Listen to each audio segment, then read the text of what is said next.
रात्रि क्लास चल रहा था 27/5/1967। दूसरे पेज के मध्य आदि में बात चल रही थी कि आजकल के जो पंडित विद्वान आचार्य हैं वो दुनिया की दृष्टि में कुछ भी हों, हैं सभी 2 पैसे के, बर्थ नाटे पैनी। क्योंकि जब तक बाप ना आवे तो राजयोग कौन सिखावे? बाप के सिवाय तो कोई राजयोग सिखा ही नहीं सकता। और असली गीता ज्ञान सुना भी नहीं सकता। तो तुम बच्चे जानते हो कि हम जो स्कूल कॉलेज यूनिवर्सिटी में बनते हैं, नर से नारायण जैसे, नारी से लक्ष्मी जैसे, वहाँ भक्ति मार्ग के पंडित विद्वान पंडित आचार्यों से तो नहीं बन सकते। वो तो बर्थनाटी पैन ही बनाते हैं, बर्थ पाउंड हम बन ही नहीं सकते। वो क्या करते हैं? वो तो शरीर निर्वाह के लिए अपना धन कमाते हैं, अपना अल्पकाल क्षण भंगुर के लिए पढ़ाई पढ़ते हैं और दूसरों को पढ़ाते हैं। वो तो एक जन्म की पढ़ाई हुई। अभी तो बाप आए हैं तुम आत्माओं को पढ़ाने के लिए। आत्माओं का कनेक्शन तो अनेक जन्मों से है। तो बाप तुमको आत्मा का ज्ञान दे करके आत्मा ऊंच ते ऊंच पद कैसे पाए सकती है वो बताते हैं। ये कोई क्षण भंगुर के लिए पढ़ाई नहीं है, एक जन्म के लिए नहीं है, अनेक जन्मों की पढ़ाई है। 21 जन्मों की तो पक्की है, सुख ही सुख मिलेगा, दुख का नाम निशान नहीं। अभी तुम बच्चे जानते हो कि अभी संगम युग में बाप आए हुए हैं। किसका बाप है? वो धर्म पिता ही नहीं जिनके फॉलोअर्स उन्हें अपने धर्म का बाप मानते हैं, वो तो हद के हो गए। भले क्राइस्ट है, 200-300 करोड़ क्रिश्चियंस उन्हें अपना बाप मानते हैं, परंतु सारी दुनिया के लोग तो उन्हें बाप नहीं मानते ना। वो तो बेहद का बाप एक ही है, सभी आत्माओं का बाप, सुप्रीम गॉड फादर कहा जाता है। उनको दुनिया नहीं जानती है, कोई भी नहीं जानती। तुम बच्चे जानते हो कि वो ही सुप्रीम सोल बाप पढ़ाई रहे हैं। तो जो जन्म जन्मांतर के लिए अमर देवता बनाने की पढ़ाई पढ़ाते हैं, वो सच्ची सच्ची अमर कथा पढ़नी पड़े ना। जिस पढ़ाई से, जिस कथा को सुनने से हम अमरपुरी में जाते हैं। ये तो है ही मृत्युलोक। जब हम अमरपुरी में जाएंगे तो इस मृत्युलोक में वापस नहीं आएंगे, बरोबर वहाँ अमर रहेंगे। क्या हम मरेंगे नहीं? स्वर्ग में शरीर नहीं छोड़ेंगे, शरीर ही तो मरता है। शरीर छोड़ेंगे लेकिन अपनी स्वेच्छा से शरीर छोड़ेंगे। वहाँ कभी भी अकाले मृत्यु नहीं होती है। इस दुनिया में तो अकाले मौत हो जाती है। कोई बहुत पाप करते हैं तो पापों का बोझा इतना बढ़ जाता है कि अकाले मौत हो जाती है। सूक्ष्म शरीर धारण करना पड़ता है, भूत प्रेतों का भटकते रहते हैं।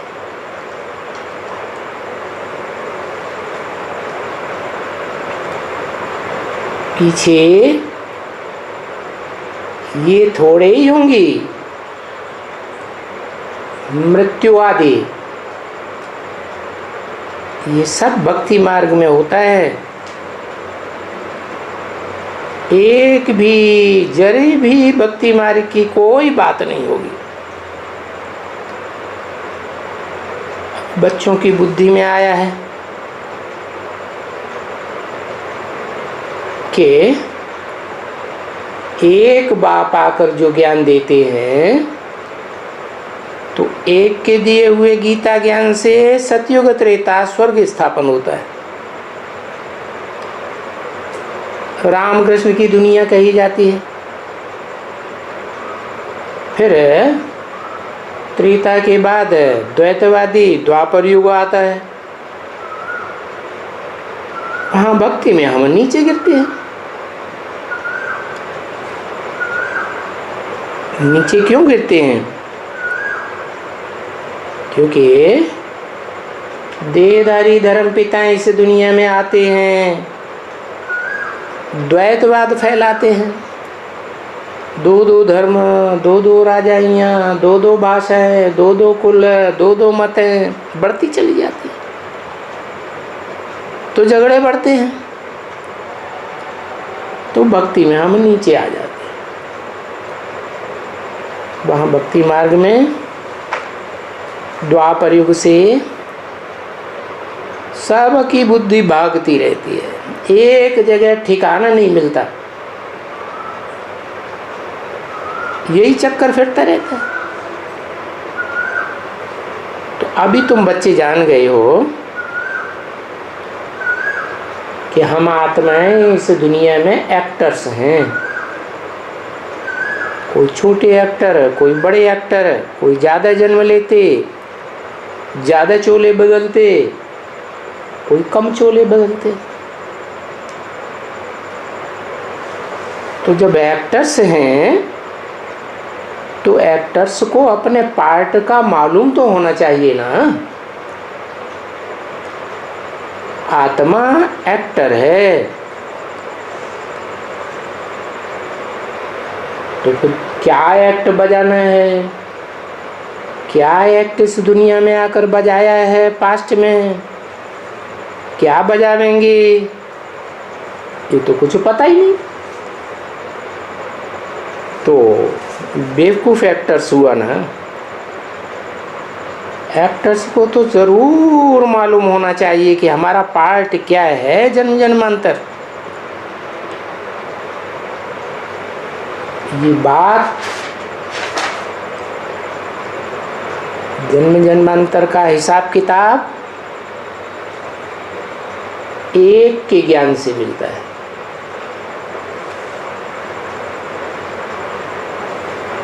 देखो वही एक्टर्स बार बार कल्प में पार्ट बजाते हैं, वही कल्प 4 युगों का। और वो एक्टर्स भी कौन हैं? देखो मिचनू छोटी छोटी आत्माएं एक्टर हैं।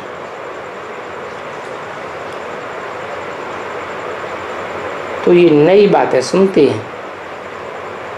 अभी पुरुषोत्तम संगम युग में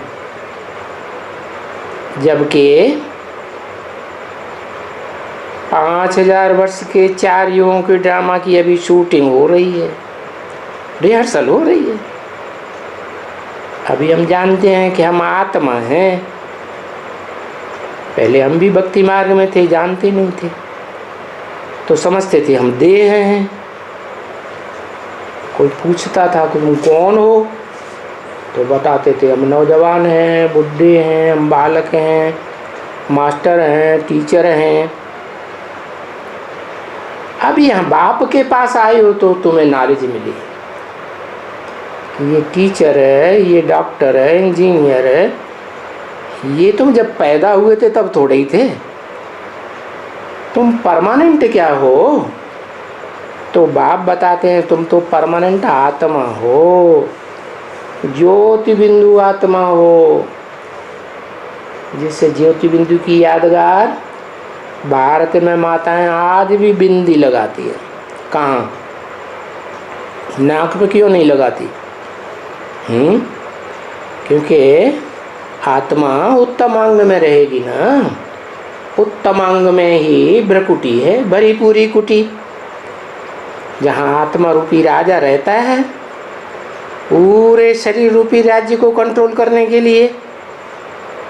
तो ये नॉलेज बाप के पास है। कौन से बाप के पास है? धर्म पिताओं के पास नहीं है। हाँ, वो ब्रह्मा के पास भी नहीं, जिस ब्रह्मा से सारी दुनिया ब्राह्मण बनती है। क्या? सारी दुनिया ब्राह्मण बनेगी, सबको अपनी आत्मा का पार्ट का पता चलेगा। ये नॉलेज ब्रह्मा के पास भी नहीं है। किसके पास है? जो ब्रह्मा का भी बाप है, विष्णु का भी बाप है। कहा ही जाता है त्रिमूर्ति बाप, त्रिमूर्ति शिव है। क्यों कहते हैं त्रिमूर्ति शिव? है? शिव को मूर्ति होती है क्या? है? शिव तो खुद ही बिंदी है, सदा काल बिंदी है। वो तो कभी भी शरीर धारण करता ही नहीं, गर्भ से जन्म लेता ही नहीं। तो त्रिमूर्ति शिव क्यों कहते हैं? इसलिए कहते हैं कि वो जब इस सृष्टि पर आता है तो जिस मुकर्रर रथ में प्रवेश करता है वो रथधारी याद की शक्ति से बाप समान बनता है। कौन से बाप समान? शिव बाप के समान निराकारी, निर्विकारी, निरहंकारी बनता है। और फिर उसका नाम जोड़ा जाता है शिव के साथ, और किसी का नाम नहीं जोड़ा जाता। क्या जोड़ते हैं? शिव शंकर। तो वही शंकर नाम रूप से प्रसिद्ध होने वाली आत्मा, जिसे दूसरे धर्मों में आदम एडम भी कहते हैं, है वो बाप समान, शिव समान निराकारी बनती है। और उसके लिए कहा जाता है त्रिमूर्ति शिव। उसके पास ये नॉलेज है, जैसे मेरे पास नॉलेज है उसके पास भी नॉलेज है। कब? सारी दुनिया की त्रिकालदर्शिता की नॉलेज कब है? पुरुषार्थी जीवन में नहीं, जब पुरुषार्थ संपन्न होता है, वो बाप समान बनता है, तब कहा जाता है त्रिमूर्ति शिव असली। तीन मूर्तियों के साथ प्रत्यक्ष होता है संसार में। जो आज भी झंडा गान करते हैं तो क्या कहते हैं? झंडा ऊंचा रहे हमारा। है कौन सा झंडा? 3 कपड़ों वाला? अरे ये कपड़े नहीं, ये शरीर रूपी कपड़े हैं 3 प्रकार के है। 3 रंग दिखाए हैं ना। तो ये ब्रह्मा, विष्णु, शंकर, ये 3 आत्माओं की यादगार है, जो चिल्लाते रहते हैं विश्व विजय करके दिखलावे। अरे कपड़े का झंडा कोई विश्व विजय करता है क्या? तो ये सारी नॉलेज बाप के पास है, सारे ड्रामा की नॉलेज है। कौन से बाप? कंबाइंड बाप है, निराकारी भी है और साकारी भी है। निराकार आत्माओं का बाप और साकार मनुष्यों का बाप, सारी मनुष्य सृष्टि का बाप। तो सारे ड्रामा की नॉलेज उस एक ही कंबाइंड बाप में है, पर्सनालिटी एक ही है। तो ज़रूर बच्चों को भी ये नॉलेज होनी चाहिए, क्योंकि पहले तो ये नॉलेज बच्चों को नहीं थी, हैं? अब हो गई है। कोई कहेंगे इनको, इन बच्चों को क्यों हो गई, हम भी तो आत्मा हैं। तो बाप कहते हैं कल पहले भी जिन्होंने पहले पहचाना था बाप को, उन्हीं को नॉलेज देंगे ना। जिन्होंने पहचाना ही नहीं उनको नॉलेज कैसे देंगे। तो तुम बच्चों ने पहले भी बाप को पहचाना था। बच्चे कहते आते हैं क्या, भक्ति मार्ग में कहते आते हैं ना, नहीं बाबा ये नॉलेज हमको नहीं है। भक्ति मार्ग में कहते थे ना। अभी भी पुरुषार्थी जीवन में क्या कोई बच्चा कहता है कि हमको पूरी नॉलेज है? अपनी आत्मा के अनेक जन्मों की नॉलेज है? नहीं। अरे बाप की भी नॉलेज नहीं है क्या? मनुष्य सृष्टि का जो बाप है उसके भी अनेक जन्मों की नॉलेज हमको नहीं है। तो बाप की रचना के आदि मध्य अंत की नॉलेज भी नहीं है? बाप रचयिता, रचयिता भी साकार, मनुष्य सृष्टि का बाप आदम, तो उसकी रचना भी सब साकार, साकारी शरीर धारण करने वाली आत्मा है। उनके आदि मध्य अंत की नॉलेज नहीं है। देखो वो अनेक जन्मों की नॉलेज किसी को है? हा? तुम बच्चों में से किसी को है? नहीं। ड्रामा की ड्यूरेशन कितनी है ये भी किसी को नहीं मालूम। कह देते हो लाखों वर्ष। अरे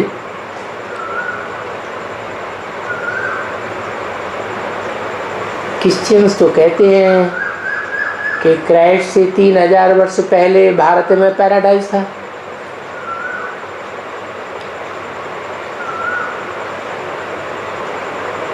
एक बड़ा भारी पुराण लिखा है, सबसे बड़ा पुराण कौन सा? महाभारत पुराण।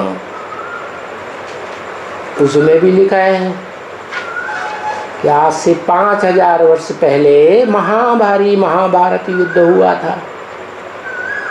3 सेनाएं थी, यादव विदेशी, जिनके पेट में से मिसाइल से रूपी मूसल निकले, सारी दुनिया का खलासा कर दिया। चतुर्थ विश्व युद्ध में, उससे पहले हुआ था तृतीय विश्व युद्ध। तो 2 विश्व युद्ध तो हो गए ना। अब तृतीय विश्व युद्ध सामने खड़ा है ना। बताते हैं 5000 साल पहले महाभारत युद्ध हुआ था। क्या वो पुराण में लिख दिया। लेकिन ये नहीं जानते कि भगवान द्वापर में आया था या कब आया था। गीता में तो लिखा है सर्वधर्मान परित्यज्य, सब धर्मों को त्याग दे। अब सब धर्मों को त्यागेगा तो सब धर्म पिताओं को नहीं त्यागेगा, त्यागना पड़े ना। और सब धर्म कौन से युग में होते हैं? द्वापर में होते हैं क्या? सतयुग त्रेता में होते हैं?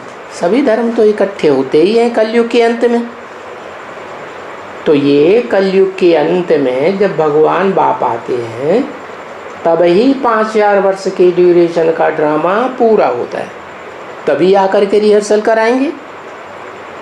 तो किसी को नहीं मालूम है ये जो ह्यूज ड्रामा है दुनिया का, इसकी टोटल आयु क्या है।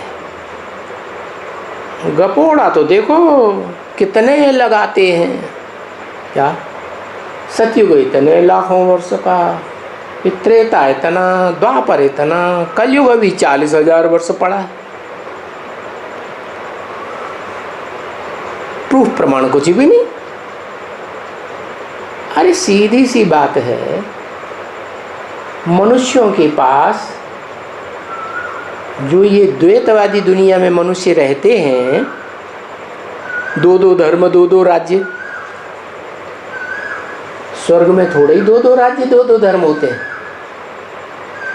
तो इस द्वैतवादी दुनिया की हिस्ट्री मनुष्यों के पास है। जब से ये दूसरे दूसरे धर्म पिताएं मनुष्य के रूप में आए, उनको कितना टाइम हुआ? कहते हैं 2500 वर्ष हुआ।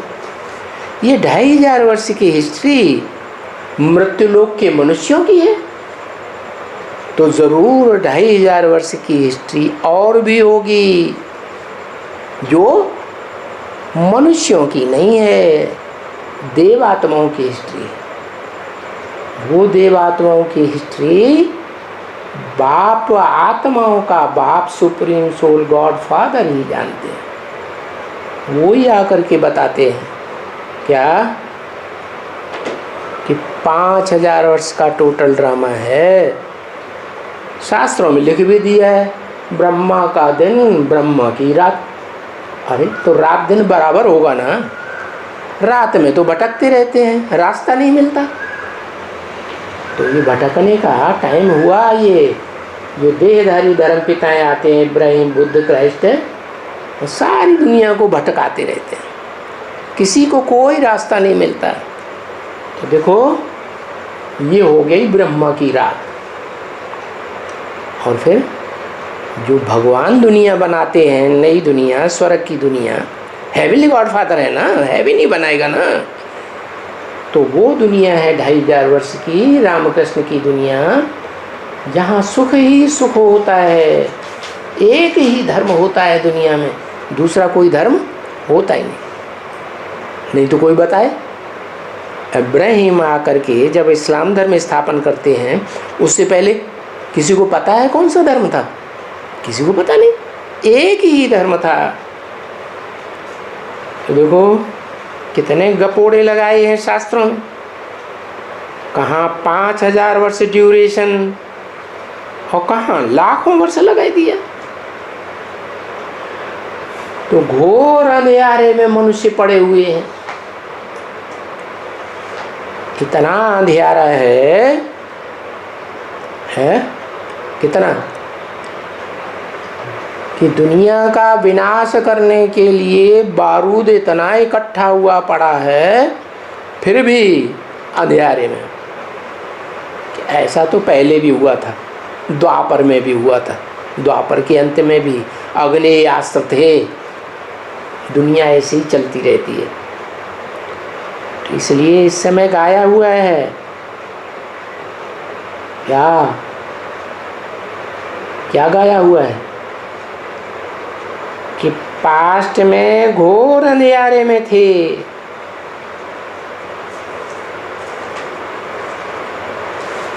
नगर को आकर के आग लगी। क्या दिखाते हैं ना महाभारत में, आग लगी ना। तो ये तुम बच्चे जानते हो कि बरोबर ऐसा ही होगा, फिर से होगा, क्योंकि अनायास ही मौत सर के ऊपर आ जाएगी। क्या जैसे द्वितीय विश्व युद्ध में हिरोशिमा नागासाकी के ऊपर हुआ। वो लोग वहाँ नगर के रहने वाले जानते थे कि अभी मौत आने वाली है। अचानक सर के ऊपर मौत आ गई, फिर मौत आ जाएगी। अभी सारी दुनिया के सर पर मौत अब मंडरा रही है। किसी को फुर्सत ही नहीं रहेगी किसको सुनाने करने की। क्या ये जो ज्ञान अभी तुम बच्चे शांति में बैठ करके सुन रहे हो, ये शांति का टाइम फिर नहीं रहेगा। पढ़ने का, पढ़ाने का और विचारों का विनाश हो जाएगा। इसलिए गाया हुआ है क्या, मिरुआ मौत मलू का शिकार। क्या मतलब? शिकारी होता है ना, शिकार करता है तो जानवर की तो मौत हो जाती है, और शिकारी को क्या मिलता है? शिकारी को खाने के लिए ढेर सारा मांस मिल जाता है। तो फायदा किसको हुआ? शिकारी को फायदा हुआ। तुम बच्चे शिकारी हो क्या?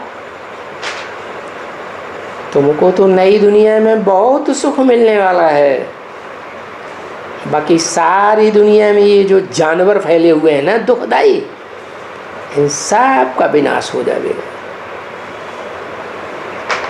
तो ये गायन है, मिरुआ मौत मलू का शिकार। तो तुम अभी बन गए मलूक, क्या फरिश्ते बन गए इस फर्श की दुनिया से। अब तुम्हारा बुद्धि योग हट गया, तुम्हारा इस फर्श की दुनिया वालों से कोई संबंध बुद्धि का नहीं रहा। तो तुम हो गए पक्के पक्के फरिश्ते, और ये मनुष्य जैसे मरेंगे जानवरों की तरह। क्या? जैसे सड़क पर कुत्ते मरते रहते हैं ना, कोई पानी पिलाता है उनको, उठा के हॉस्पिटल ले जाता है? नहीं ले जाता। ऐसे जानवर मनुष्य जानवरों की तरह मरते रहेंगे, जानवरों के माफिक मरेंगे। अभी ये ज्ञान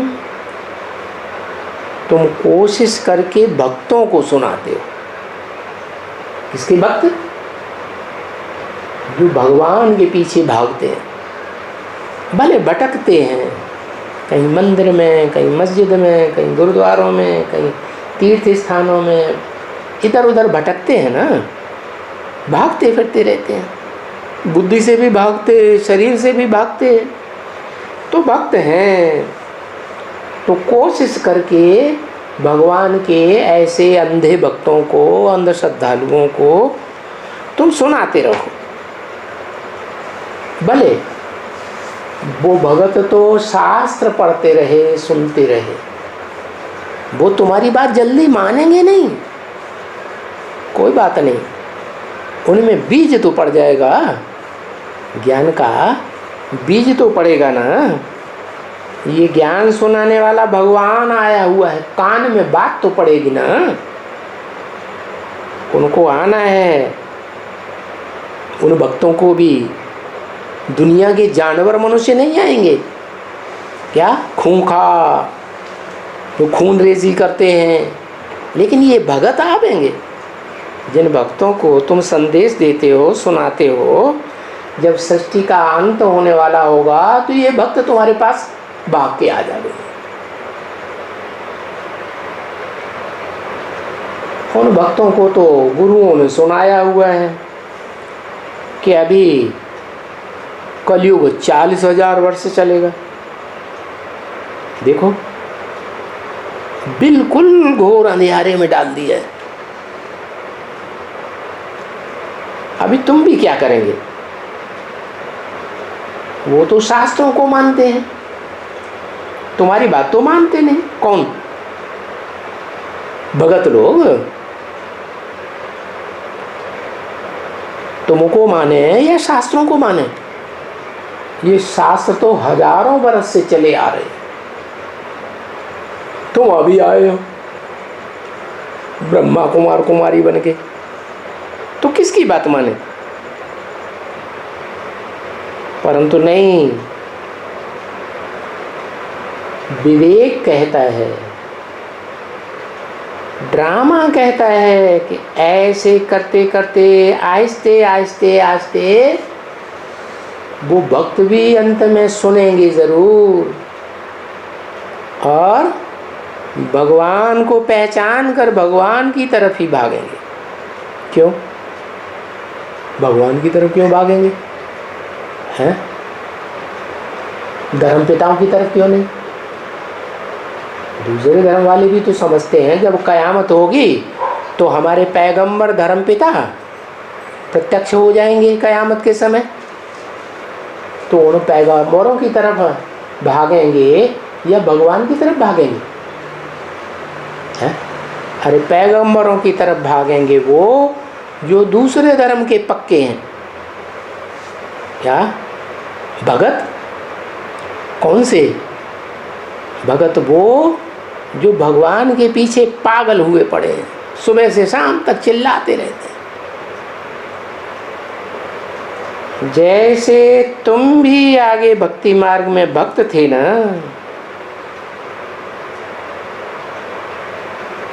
हाँ, अच्छे अच्छे विद्वान,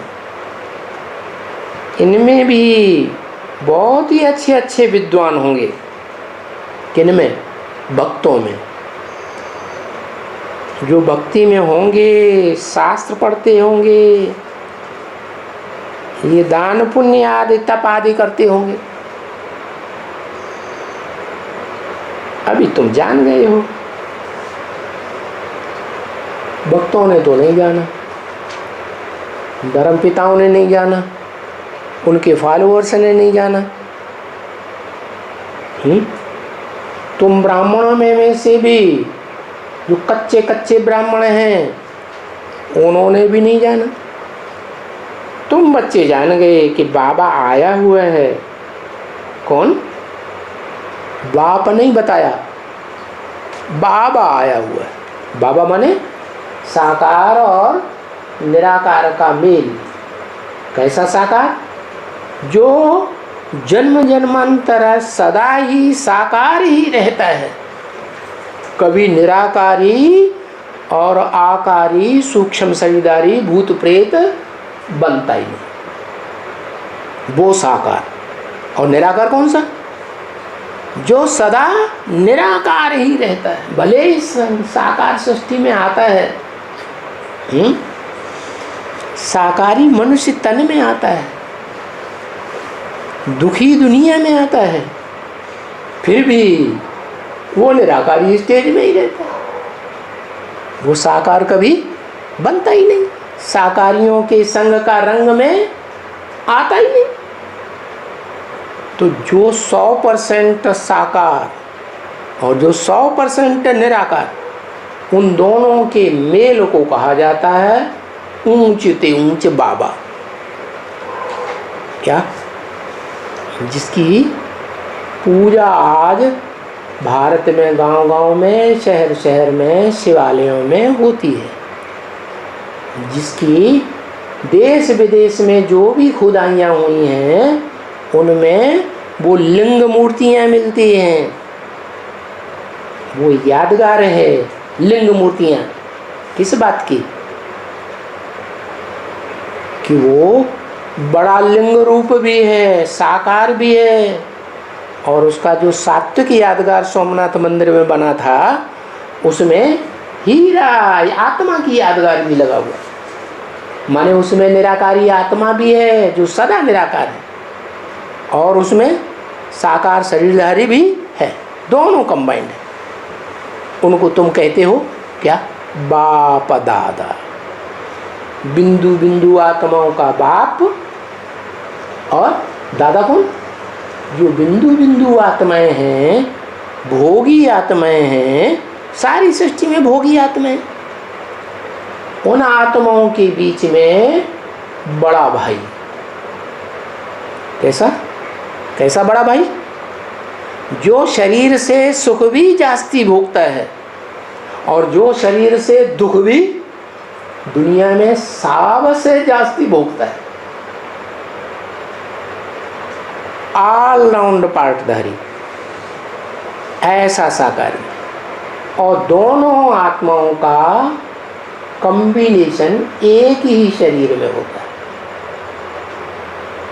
तो भक्ति मार्ग में उन्होंने अर्जुन का रथ दिखाई दिया।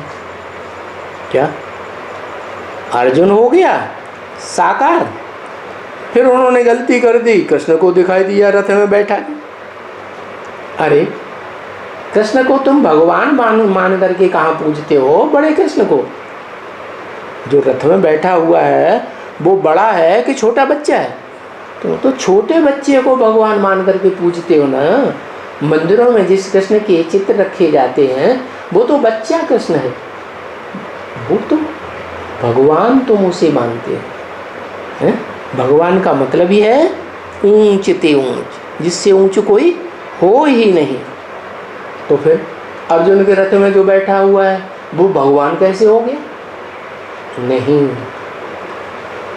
अर्जुन के रथ में जो बैठा हुआ है वो वास्तव में बड़ा रूप दिखाया है। अर्जुन की आत्मा का वो बड़ा रूप जो साकारी तो है, लेकिन साथ साथ साकारी होने के साथ साथ इस सृष्टि रूपी रंगमंच पर विश्व का बादशाह भी है, बड़े ते बड़े रूप में माना जाता है। इसलिए वो शिव समान स्टेज धारण करता है, तब दिखाया गया है बड़ा। तो बताया कि ये बातें तुम जान गए, बाबा हमको अभी अमर कथा सुनाए रहे हैं। कौन सी कथा? अमर माने जो नहीं मरते हैं। कौन नहीं मरते? शिव की तो बात ही नहीं, वो तो ना मरता है न जीता है। क्या वो जन्म लेता है? न जन्म लेता है न मरता है, गर्भ से जन्म नहीं लेता, कभी मरता भी नहीं शरीर छोड़ के, वो तो निराकार है। तो हमारी बात है जो भोगी आत्माएं हैं इस संसार में, मनुष्य मात्र की, उन भोगी आत्माओं में तुम बच्चों की बात है जो अमर बनते हो। क्या स्वर्ग में शरीर तो धारण करेंगे, लेकिन जबरियन मौत नहीं मरेंगे। तुम जब इच्छा होगी तब शरीर छोड़ेंगे। ये कथा नाम भी देखो कितना दिया है। क्या जो कथा में नाम दिए होते हैं वो काम के आधार पर नाम है ना। क्या नाम दिए? अमर कथा, न मरने वाले की कथा। तो साबित हो गया ना, कोई है ना बच्चे, और कोई है ना ऐसी दुनिया जहाँ मरते ही नहीं है। जैसे आज की दुनिया में कोई चाहे हम नहीं मरेंगे और मौत आ गई तो मरना ही पड़ेगा। तो ये मृत्यु लोक कहा जाता है। इस मृत्यु लोक में तो ध्रुवम जन्म अमृतस्य च, जो मरता है उसका जन्म भी है, जन्म है तो मृत्यु भी है। लेकिन भगवान बाप आकर के ऐसी अमर कथा सुनाते हैं जहाँ तुम बच्चे अमर ही रहते हो। उसको कहते हैं अमरलोक। किसकी कथा हुई? सत्यनारायण की कथा। कौन से सत्यनारायण? जो ऐसा सत्य पार्ट बजाते हैं कि सारी दुनिया झूठ बन जाए तो भी सत्यनारायण की ही जीत होती है। इसलिए शास्त्रों में भी लिख दिया कि दुनिया में एक ही है पार्टधारी देवता रूप में, जिसकी कभी हार नहीं होती, सदैव उसकी युद्धों में जीत ही जीत हुई है। उसका नाम दे दिया है सत्यनारायण है। सत्य हरिश्चंद्र की भी कथा बताई दी कि सतयुग में सत्य हरिश्चंद्र का भी कथा थी, उनकी भी कथा है। बात एक ही है। वास्तव में जो नई दुनिया बनाने वाला है, सुप्रीम सोल गॉड फादर, जो ज्ञान सुना करके नई दुनिया भी बनाता है, और नई दुनिया का स्थापन करने वाला रचयिता भी तैयार बना कराता है, और साथ साथ में घर भी तुम बच्चों का तैयार हो जाता है। इसलिए कहते हैं ये बाप भी है, ये तुम्हारा घर भी है, ये तुम्हारा स्वर्ग भी है। तो वो सत्यनारायण की बात है। तीसरी की कथा भी देते हैं। क्या? तीसरी की कथा मोस्टली कन्याएं करती हैं। उन कन्याओं को पता चलता है कि तीसरा ज्ञान का नेत्र किसका पहले खुलता है, वो पहचान लेती है। क्यों पहचान लेती है? क्योंकि कन्याओं की बुद्धि पवित्र होती है।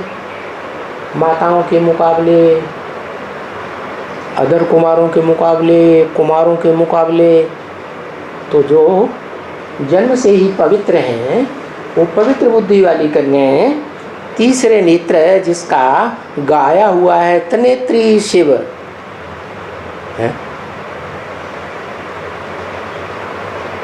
शिव को नेत्र होते हैं? होते हैं? नहीं, नाक न नाक न कान न टांग न हाथ, कुछ भी नहीं होते, वो तो बिंदी है हमेशा। फिर क्यों कहते हैं त्रिनेत्री? जिसमें प्रवेश करते हैं उसका तीसरा नेत्र ज्ञान का खुलता है। बुद्धि का नेत्र पवित्र बन जाता है शिव समान, तो उसको त्रिनेत्री कह दिया है। और भी कोई तुम्हारे पास है? और भी कोई कथाएं होंगी, क्योंकि हर एक भाषा में अलग अलग जुदा जुदा कथाएं हैं। आदम की कथा सुनाते हैं ना, बाकी वो कथा माना कहा जाता है कहानी, परंतु कहानी को कभी भी नॉलेज नहीं कहा जा सकता। क्या वो कहानी सुनाते हैं लैला मजनू की, शीरी फरहाद की है कि शीर का बाप राजा था, फरहाद जो है वो शीरी पर फिदा हो गया, शीरी फरहाद पर फिदा हो गई। बाप राजा वो ऐसे भिखमंगे को क्यों दे देगा अपनी कन्या? तो उसने ऐसी बात रख दी कि ये पहाड़ काट के लाओ नदी उस पार से, तो तुम्हारी शादी करते हैं। अब पहाड़ कैसे कोई काटेगा? है ये इस दुनिया के पहाड़ काटने की बात, पत्थरों की दुनिया है। क्या दुनिया कैसे लोगों की है? पत्थर बुद्धि लोगों की दुनिया है। ये सब पत्थर बुद्धि लोगों की दुनिया को काट करके जो नदी है, कौन सी नदी? कौन सी नदी पहाड़ से गुजरती हुई आती है, पहाड़ों को काटते हुए और फिर सागर में गिरती है? ब्रह्मपुत्र नदी। तो कहानी है, वास्तव में उसका अर्थ भी बाप आकर बताते हैं, उसको नॉलेज नहीं कहेंगे। कहानी माने पिछले पास्ट की सुनी हुई कहानी बैठ करके सुनाते हैं। जैसे ये भी कहानियाँ हैं, सत्यनारायण की कहानी, तीजरी की कथा, अमर कथा, कहते हैं शंकर ने पार्वती को सुनाई, ये शास्त्रों की कहानियाँ हैं ना। वैसे उन धर्म पिताओं के धर्म के फॉलोअर्स भी वो कहानियाँ सुनते रहते हैं पास्ट की कहानियाँ। देखो क्या, देखो माने उनकी गहराई को परखो, पास्ट की हैं या नहीं। अभी जो पास्ट का था वो अभी प्रेजेंट हुआ है। क्या 5000 वर्ष पहले भी ये प्रैक्टिकल कथा हुई थी, और अब फिर से वो पक्की होने जा रही है, क्योंकि ये कथाओं की रियलिटी बाप बैठ करके समझाते हैं। क्या बाप ने ये सुनाई थी पहले भी, कल्प पूर्व, उस समय भी लड़ाई लगी थी है? और जब लड़ाई लगी थी तो कैसे सुनाई थी प्रैक्टिकल में है? जैसे अभी सुनाए रहे। अभी ब्राह्मणों की दुनिया में सूर्यवंशी ब्राह्मण, चंद्रवंशी ब्राह्मण तैयार हो रहे हैं ना, तो ज्ञान की लड़ाई है, ज्ञान के या सशस्त्रों की लड़ाई है। भगवान बाप कोई हिंसक युद्ध कराएंगे क्या? उन्होंने तो हिंसक युद्ध दिखाई दिया। तो ये प्रैक्टिकल में कथा सुनाए रहे हैं। 27/5/67 की वाणी का 3रा पेज। बाप कहते भी हैं, बच्चे हर 5000 वर्ष मुझे बाद आना पड़ता है। क्या? आता तो हूं, सारी दुनिया के बीच आता हूं, फिर तुम ही आकर के ये सुनते हो। अमर कथा, सत्यनारायण की कथा, और तुम ही फिर और भी जास्ती वृद्धि को पाते रहेंगे।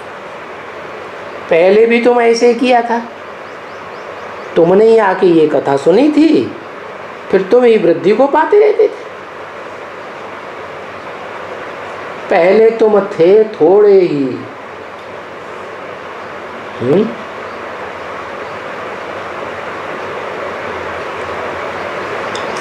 क्या थोड़े थे? माने भक्ति मार्ग में थे?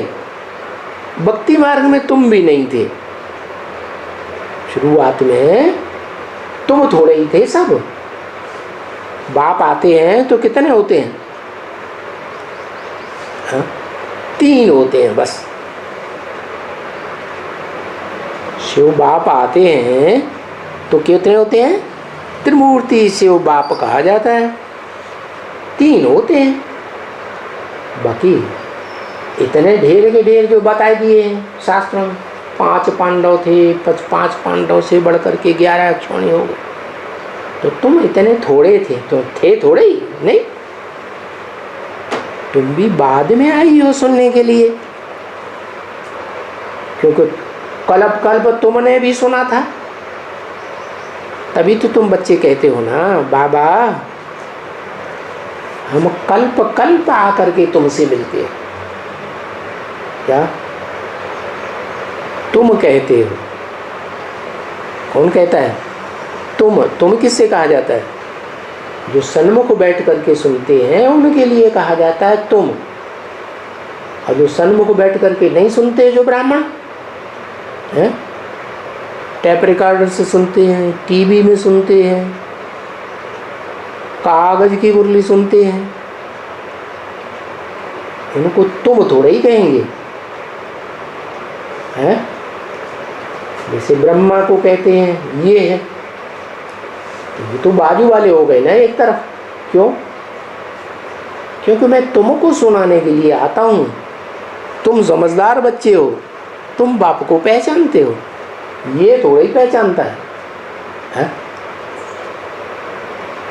ये ब्रह्मा पहचानता है क्या?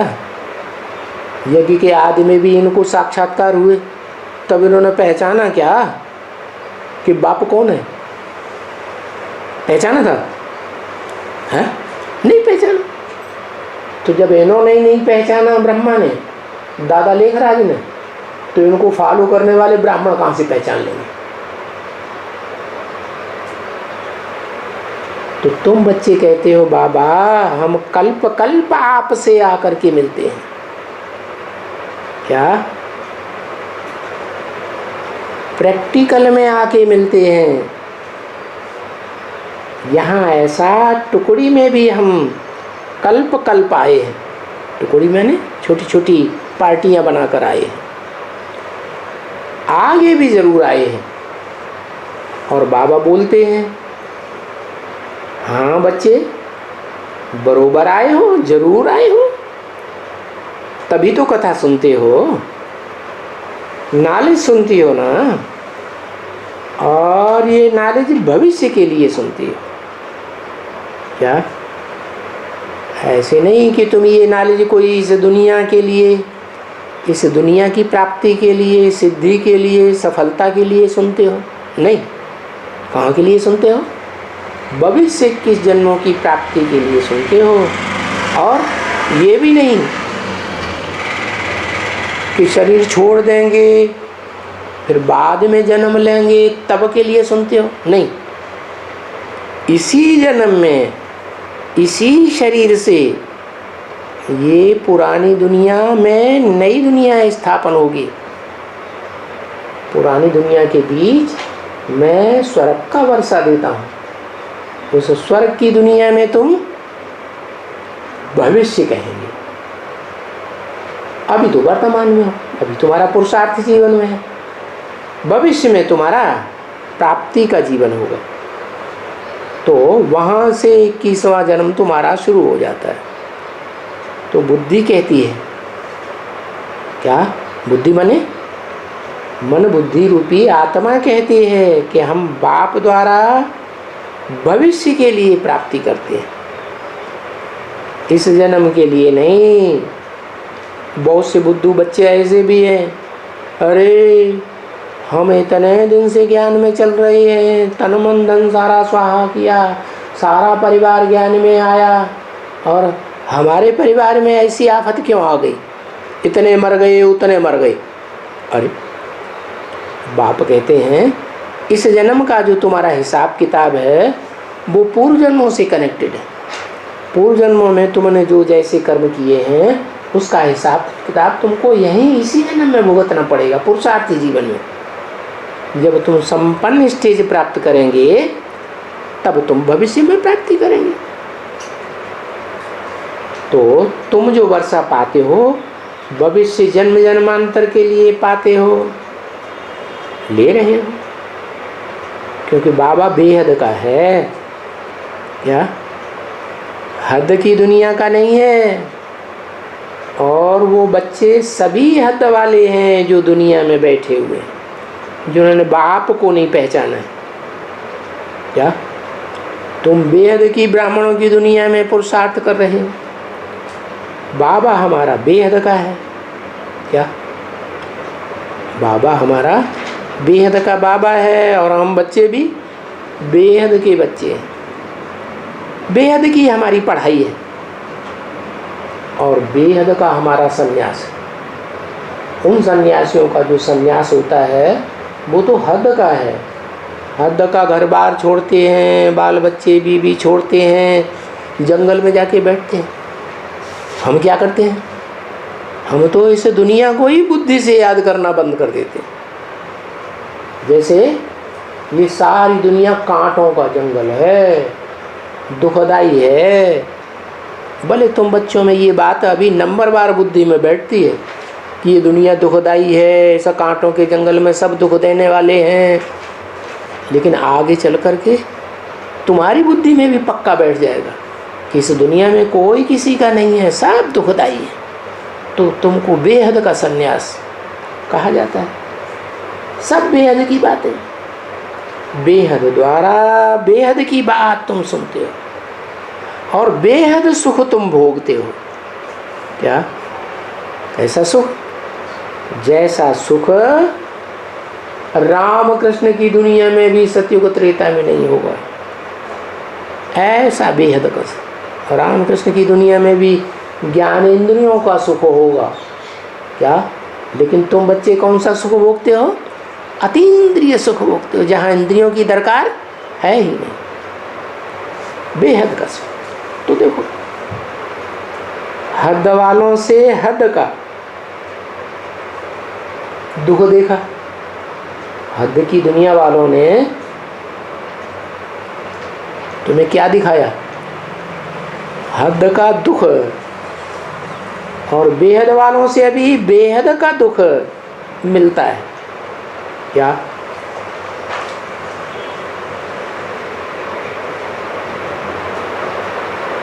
समझा इस बात को? बेहद का दुख मिलता है या सुख मिलता है? हैं? इसे बेहद की दुनिया में बेहद का सुख मिलता है। और जरूर ये बेहद का सुख कल पहले भी तुमको मिला था, सतयुग आदि में भी मिला था, और पीछे हद का मिला हुआ है द्वापर कलयुग में। वो रावण के राज्य में हद का होता है, उनसे रावण के राज्य में रावण माने 10 सिर, 10 धर्मों का राज्य चलता है, 10 मतें दिखाते हैं। रावण राज्य में बेहद काफिर, और यहाँ है एक राम के राज्य की स्थापना। राम को अकेला सिर दिखाते हैं और रावण को 10 सिर दिखाते हैं। तो राम राज्य में बेहद का सुख है। अभी राम राज्य स्थापन होने वाला है ना। राम राज्य क्यों कहते हैं? जरूर राम वाली आत्मा ही, परंतु वो त्रेता वाला राम नहीं। वही आत्मा जब यहाँ पुरुषोत्तम संगम युग में जन्म लेकर आती है तो उसमें बाप परमानेंट रथ बनाकर प्रवेश करते हैं, तो बातें समझने की सहज हो जाती हैं। क्यों? क्योंकि समझाने वाला बाप सुप्रीम टीचर है ना। उससे ऊंचा कोई टीचर होता ही नहीं समझाने वाला। समझाने की भी बहुत सहज बातें हैं। क्या? इस ज्ञान का नाम ही है सहज ज्ञान और सहज राजयोग। परंतु समझने वाले जो होंगे वो कौन होंगे? जिन्होंने कल पहले समझा था वो ही समझेंगे। जिस नंबर से समझा था उसी नंबर से समझेंगे, वो ही समझेंगे और तो कोई समझने की कोशिश भी नहीं करेंगे। कौन? जिन्होंने कल पहले नहीं समझा होगा वो कोशिश भी नहीं करेंगे। और समझाना बाबा कहते हैं, समझना भी सहज है और ये ज्ञान समझाना भी बहुत सहज है। कहाँ भी जाओ उसमें भी खास शिव के मंदिर में जाओ। क्या? शिव के मंदिर में तुम्हारे पास बहुत होंगे। क्या? थोड़े नहीं। वहां जाकर के बोलो, अरे ये शिव के मंदिर में बीच में कौन गोल मटोल पत्थर बैठा दिया? ये कौन है? ये ऊंचे ते ऊंचा है या नीचे है? अरे बीच में बैठाया हुआ है। मंदिर में चारों तरफ दीवारों में देवताओं को बैठाया हुआ है, तो बीच में ऊंचे ते ऊंचे होगा या नीचे होगा? ऊंची ते ऊंची होगा ना। ये बाप है। क्या? कौन सा बाप है? ज्ञान सूर्य बाप या ज्ञान सागर बाप?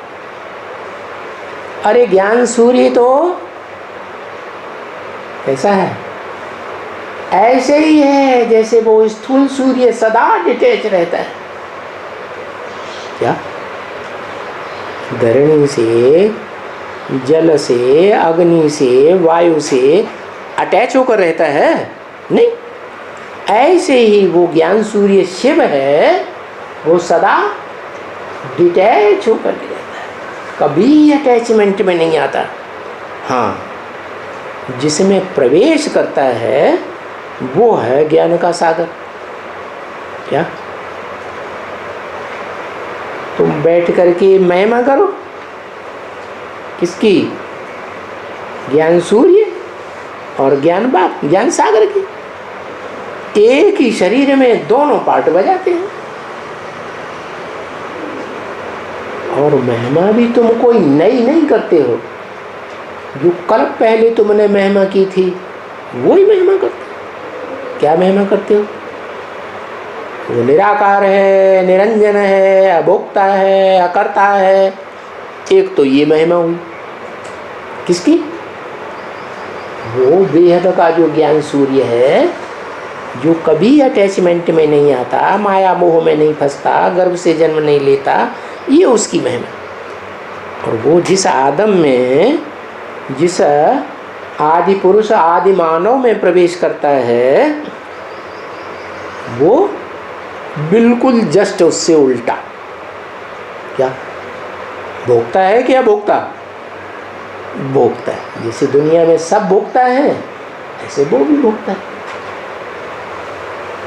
वो सदा डिटैच होने वाला ज्ञान सूर्य, वो क्या है? अकर्ता है। क्या नई दुनिया स्थापन नहीं करता? अरे नहीं करता। वो जिसमें प्रवेश करता है वो करता है। तो ये भी बात क्लियर हो गई कि वो जिसमें प्रवेश करता है वो है कर्ता, और वो जो ऊंचते ऊंचे है वो अकर्ता। तो नहीं, तुम कोई महिमा नहीं सुनाते हो। ओम शांति। ये आज ये बात बताया ना। क्या बात बताया? वो अरे इसको भी करो। बुद्ध जिसमें प्रवेश करता है, हाँ, वो जस्ट उसका उल्टा बोला ना। हाँ, लेकिन वो समान बन जाता है ना, तो उल्टा कैसे? जब बन जाता है तो हमेशा के लिए बन जाता है। हमेशा के लिए बन जाता है नहीं, तो फिर तो जैसे उल्टा हुआ ना, वो तो हमेशा ही सदाशिव है। सदाशिव ऊपर वाले को कहेंगे या नीचे वाले को कहेंगे? ऊपर वाले को। फिर वो सदाशिव है। ये सदाशिव है, विनाश करा देता है सारी दुनिया में। शिव है ये। शिव माने तो कल्याणकारी होता है। नहीं, एक ही। जिसका कल्याण करेगा वो रोएगा, हाय हाय करेगा, बड़े आए। नहीं, जस्ट उल्टा कैसे हो सकता है? जैसे उल्टा हुआ ना, वो एक बात को लेकर के। एक बात को, सारी बातों को लेके उल्टा ही है। नहीं, जब उसके समान बन जाते हैं। समान बन जाता है तो वो थोड़े समय के लिए बन जाता है, हमेशा के लिए नहीं बनता। फिर नीचे उतरना शुरू कर देता है। बच्चे को जन्म दिया, उतरना शुरू। लक्ष्मी नारायण, उसको भी तो संग का रंग लगता है। वो भी तो देहधारी है, वो भी तो भोगता है। तो भोगता होगा तो भोगी को तो संग का रंग लगेगा। वो अभोक्ता है। हाँ, वो बनाता है भोक्ता ज्ञान के आधार पर। लेकिन सदाकाल के लिए बनाता है क्या? ऐसे सदाकाल तो कोई होते भी नहीं हैं। तो कैसे? तो उल्टा हुआ ना, समान कहाँ हुआ? और आज ये भी बात बताया ना, है? वो 100% निराकार और वो 100% साकार। साकार बाबा ये भी तो निराकारी बन 5000 वर्ष के ड्रामा में वो अपना शरीर कभी छोड़ता है इस सृष्टि रूपी रंगमंच पर? नहीं। उसका शरीर छूटता है। किसकी किसकी बात कर रहे? सुप्रीम सोल के लिए। अरे वो तो 5000 वर्ष तो ड्रामा में तो आते ही नहीं है ना। यहाँ यहाँ नीचे वाले की बात कर रहे हैं, जिसको तुम जस उल्टा बता रहे हो। नहीं है उल्टा, उसका शरीर छूटता है। छूटता है ना। है? अनेक जन्म, 84 जन्म तो लेते हैं ना 5000 साल में। अरे यहाँ संगम युग में छूटता है, जब टोटल विनाश होता है दुनिया का। नहीं, वो तो लास्ट की बात है। हाँ, लास्ट की, फास्ट की, मध्य की, कभी भी छूटता है। वो 42 में जन्म छूटाना, शरीर छूटता है। शरीर छूटाना, सेवक। कोई न कोई शरीर, एक शरीर छोड़ेगा तो दूसरे में आएगा कि नहीं? तो देह में रहता है या नहीं रहता है? वो तो हर कोई रहता है ऐसे। वो कहाँ रहता है? उनको तो केवल 100 साल का जन्म। तो उल्टा हुआ ना। तो वो तो हरेक से विपरीत। हरेक तो 500 करोड़ के लिए हरेक का है, वो उल्टा है उससे। वैसे तो 500 करोड़ से भी वो निराला है। कौन? उनका पार्ट सुप्रीम सोल का। सुप्रीम सोल का निराला है, नीचे वाले का। वो जैसे वो तो शरीर में रहता है, वो कब शरीर छोड़ के रहता है? तो उल्टा हुआ ना। नहीं, शरीर छोड़ के तो या तो सूक्ष्म शरीर होना है या तो स्थूल शरीर होना है। नीचे वाले का सूक्ष्म शरीर होता है? नहीं, मतलब जिस कोई भूत प्रेत बनता है? जो कोई भी आत्मा है 500 करोड़ में, हाँ, शरीर छूटेगा तो या तो सूक्ष्म शरीर लेगा या तो किसी स्थूल तो कोई न कोई शरीर में रहता है या नहीं रहता है? रहता। और वो तो जन्म नहीं लेते हैं ना। फिर उल्टा हुआ ना। वो एक ही ऐसा है जो सदा काल इस सृष्टि पर शरीर के साथ ही रहता है। वो प्रवृत्ति मार्ग का पक्का है। नीचे वाले पुरुष भी चाहिए, प्रकृति भी चाहिए। नीचे वाले के लिए। नीचे वाले के लिए वो पक्का सन्यासी। निराला, इसलिए सन्यासियों को गुरु बनाते हैं। कहा जाता है सन्यासी सम माने संपूर्ण, न्यासी माने त्यागी। संपूर्ण त्यागी तो वही है। वो जस्ट उल्टा हुआ ना, वो कहाँ त्याग करता है। वो तो आखिरी जन्म में कल्पांत काल में भी पूरा कल्प का विनाश हो जाता है तो भी देह नहीं छोड़ता, मस्ती में मस्त रहता है। मस्ती थोड़े ही, आनंदम मंगलम भगवान विष्णु। सांपों की शैया पे पड़ा रहता है तो भी मस्त रहता है, आनंद में रहता है। बाबा आज ये बात कहाना, वो सबसे ज्यादा दुखी भी बनता है बोलाना। सबसे ज्यादा दुखी, जो जितना ज्यादा नीचे गिरेगा उतना ज्यादा ऊंचे चढ़ेगा। कब की बात है कि नीचे नहीं गिरने की ताकत है तो ऊंचा चढ़ने की भी ताकत नहीं है। सबसे ज्यादा दुख भोगने की भी ज्यादा ताकत नहीं है तो सुख भोगने की भी ताकत नहीं है। सहन करने की ज्यादा ताकत नहीं है तो सामना करने की भी ज्यादा ताकत नहीं है। वो सबसे ज्यादा, वो सबका बाप है। सबसे ज्यादा दुखी किस टाइम के लिए बोलेंगे? कोई भी ड्रामा में नहीं, ड्रामा में कभी भी एक टाइम ऐसा जरूर होगा कि उस आत्मा को सबसे ज्यादा दुख, उससे ज्यादा कोई दुखी नहीं संसार में। ऐसे कौन सी घड़ी है बाबा? है? ऐसे कौन सी घड़ी आती है? ऐसे कौन गिरी आत्मा? ऐसे कौन सी घड़ी आती है? हाँ, लो ये वही घड़ी आती है ना जब प्रत्यक्षता होने से पहले।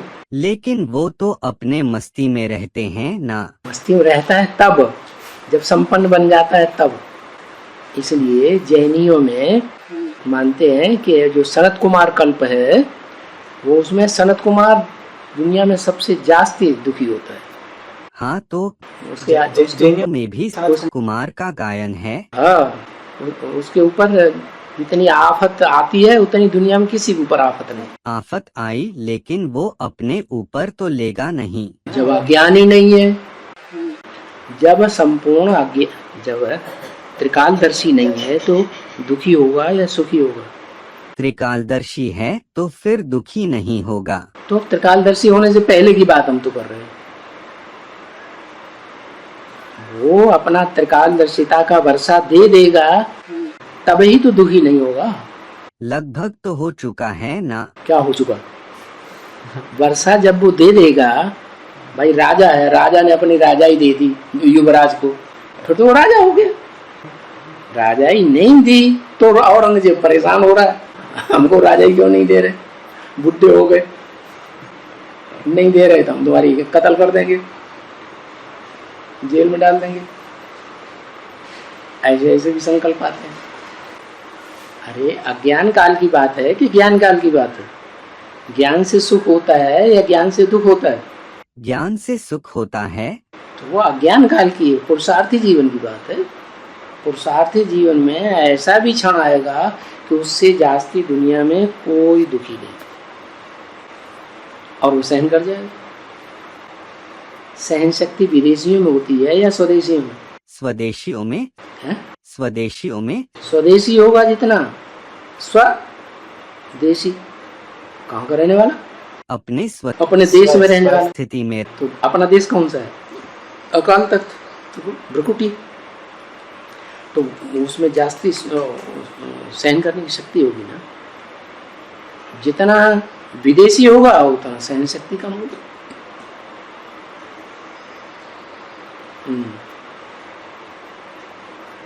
और सहन शक्ति पता कैसे चलेगी? सहन शक्ति इसमें ज्यादा है, सहन शक्ति वालों का बाप है या नहीं? तो कैसे पता चलेगा? ऐसे ही फालतू बोलता रहता है, बच्चे तुम्हारा बाप आया हुआ। सब बातों में बाप है या कोई बात में है या कोई बात में नहीं? सब बातों में बाप है। तो सहन शक्ति में उसमें भी बाप है? उसमें भी बाप है। तो सबसे ज्यादा सहन करना पड़े तभी तो बाप कहा जाएगा। फिर कैसे पता चलेगा बाबा? प्रूफ क्या है? सारी दुनिया को पता चलेगा कि इसके ऊपर जितना आफत आती है उतना किसी को अभी जितना ग्लानि हुआ है शायद और किसी के साथ हुआ नहीं। फिर बाप की सबसे ज्यादा ग्लानि होती है, फिर ब्रह्मा की सबसे ज्यादा ग्लानि होती है, फिर नंबर बार और ब्रह्मा, फिर और नंबर बार बच्चे। वो ठीक है, ग्लानि करने वाले ग्लानि करते हैं तो वो करते हैं, लेकिन देहभान होगा तो सहन होगी। नहीं, देवान होगा तो सहन नहीं होगी। तो उनके ऊपर तो कुछ असर ही नहीं हो। किन के ऊपर?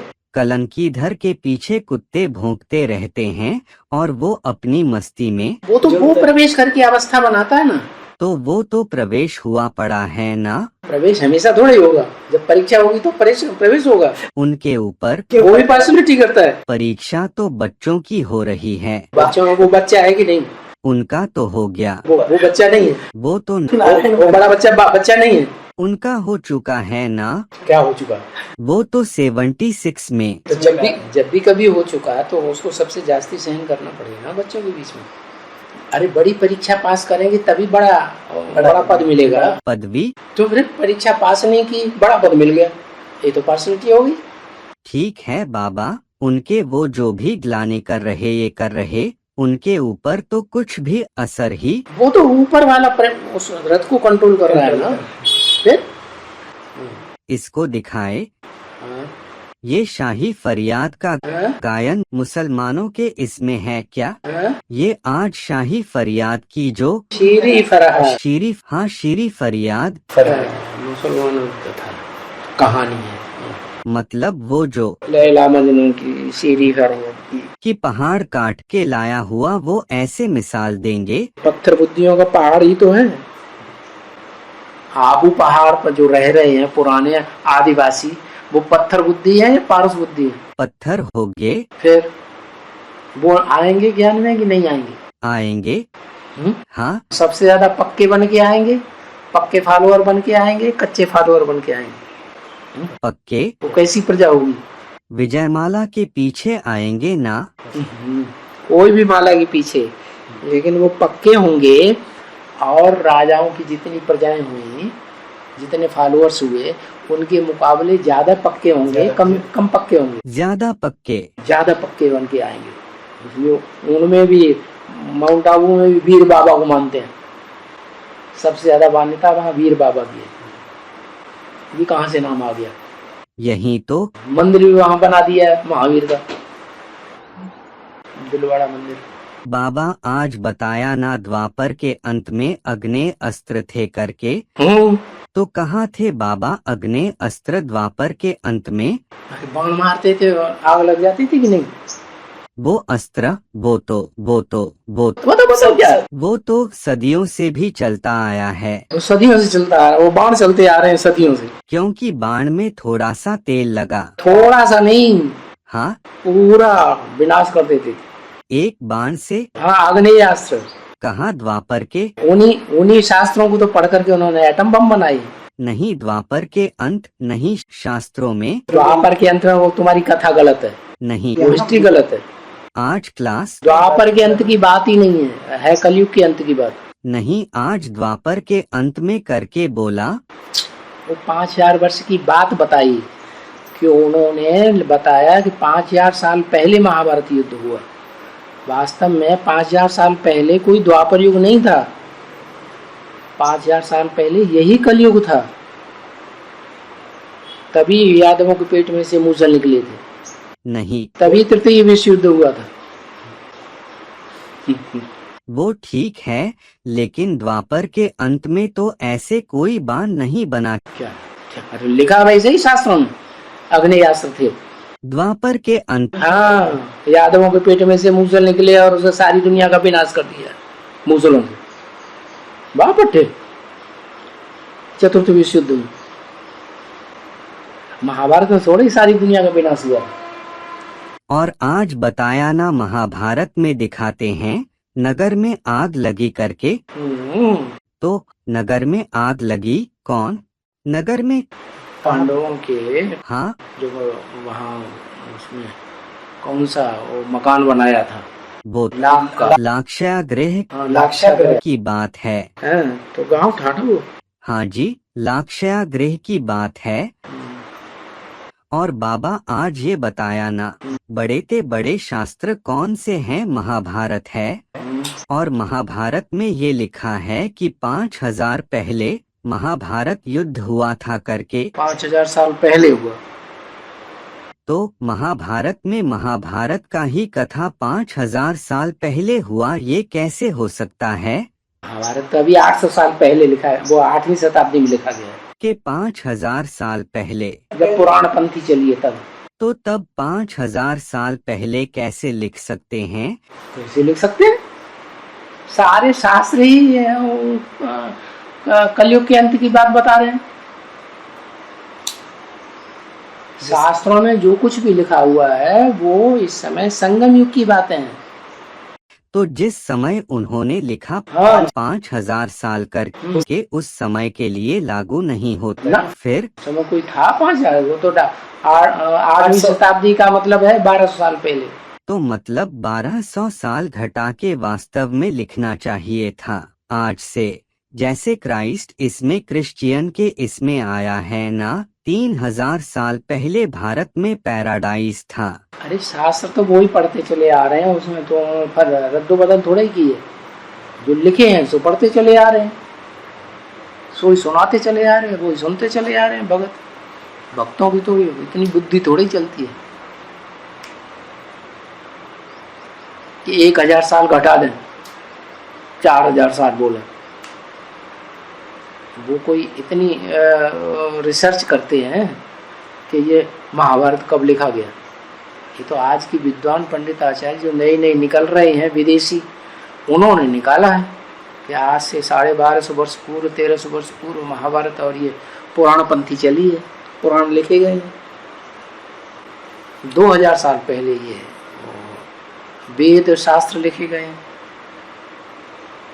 पहले तो बाबा ने बताया वो चित्र में गुफाओं में चित्र बनाए जाते थे, शास्त्र कहाँ लिखे जाते थे? वो चित्रों को देख करके फिर उन्होंने शास्त्र बनाए। अजंता एलोरा का यही था। अजंता एलोरा एलिफेंटा, वो गुफाएं ज्यादा पुरानी हैं, शास्त्र थोड़े इतने पुराने मिल रहे हैं उस पर भोजपत्र पे लिखे हुए। और बाबा आज मिरुआ मौत मलू का शिकार बात बोलाना। मिरुआ माने जानवर, हाँ मलू का माने शिकारी। ठीक है न? तो मनुष्य जानवरों माफिक मरेंगे और जो भक्त हैं वो तुम्हारा सुनेंगे अंत में करके बोलाना।